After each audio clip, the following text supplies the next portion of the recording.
shumë të ashpra. Ju keni qenë një prej njerëzve, një prej zërave më kritik të asaj se çfarë ka ndodhur 4 vitet e fundit, e sidomos në fushat. Pavarësisht që keni dallu, për shembull, rëndësisht prej Ramush Haradinit me gjuhën, me epitetet, në thelb akuzat e juja kanë qenë shumë të forta, pra veçanërisht jujat edhe Zotit Haradinaj dhe të tjerëve. Kemi qenë bashkë këtu disa herë gjatë fushatës, edhe me analista, edhe vetë i kena përsërit ato vazhdimisht. Pas zgjedhjeve, pas rezultatit të 9 shkurtit, ju delni edhe e jepni një intervistë me 20 shkurt.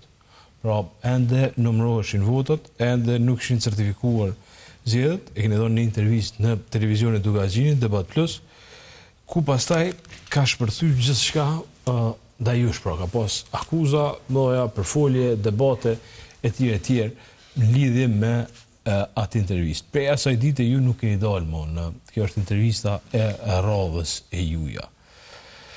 A shkove për me bo lugë qashtu, apo the diçka që u keq kuptove, ose u mirë kuptove,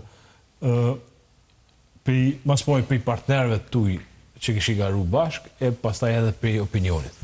Sfari që të im korrekt me juve, këtë pjesën para se morte, para zgjedhjeve, në zgjedhje. Këtë sakta të shjetu t'ju. Unë besoj që Kosova ka pas nevojë për ndryshimet më politike. Jam i bindur. Edhe në ato që kam thënë, besoj që Kosova ka pas një qeverisje të keqe. Prandaj edhe jemi doni me garu. Sigurisht. Prandaj edhe kemi ftu që me pas ndryshime qeverisje. Prandaj jemi mundu se cilën nga ne që nuk kemi pajtu me dha programin tonë, ide tonë, vizionin tonë dhe me kërku ndryshimin. Rezultatit zgjedhore dur ndryshe. Dhe si dur rezultatit zgjedhore? Nuk e arritëm atë që ne dëshirojmë. Nuk e arritëm kjo si koalicion? Jo, në përgjithësi edhe kështu.